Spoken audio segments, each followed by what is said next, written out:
ओम शांति।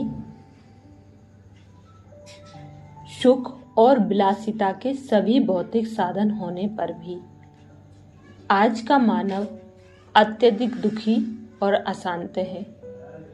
यहाँ तक कि रात्रि को सोने के लिए उसे नींद की गोली लेनी पड़ती है। यह मनुष्य की बहुत ही शोचनीय दशा हो गई है। उसकी हालत ऐसी है कि जैसे कि बाहर से कोई बहुमूल्य वस्त्र पहने हुए हों, लेकिन अंदर से सारा शरीर भयानक एवं दर्दनाक घावों से भरा पड़ा हो।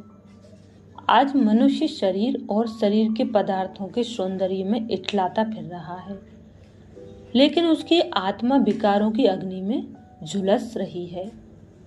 आंतरिक व स्थायी आनंद की प्राप्ति न होने के कारण वह क्षण भंगुर व विनाशी मनोरंजन की खोज में ही भटकता रहता है। जब वह अंतर्मुखी होकर अपने अंदर झांकता है तो उसे सौंदर्य, आनंद और संगीत के स्थान पर कालिमा, विषाद और रुदन ही दिखलाई पड़ता है। अतः वह अपने से दूर भागता है और बाह्य सुखों की मृग मारीचिका के पीछे ठोकरें खाता है। यही कारण है कि वह आत्मिक सुख का रस नहीं ले पाता, अर्थात वह अंतर्मुखी न होकर बाह्यमुखी बना रहता है। ऐसे बाह्यमुखी मनुष्य को स्थायी शांति नहीं होती।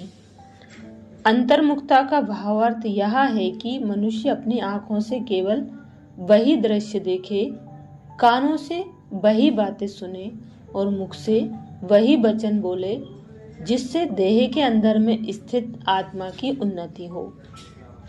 वह कर्म करते हुए बुद्धि से अंतर स्थित आत्मा की स्मृति में रहे। वह कर्मेंद्रियों द्वारा बाह्य जगत में जो कुछ देख व सुन रहा है उसे अंतर में स्थित आत्मा पर घटाए और अंतर आत्मा की चेकिंग करता रहे, अर्थात आत्मा निरीक्षण करता रहे कि उसमें कोई विकार या संकल्प विकल्प तो नहीं घुस आया है।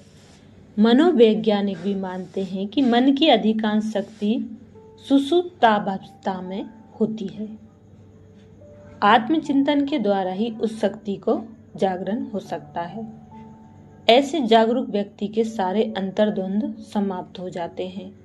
उसकी चेतना और अंत चेतना में समरसता होती है।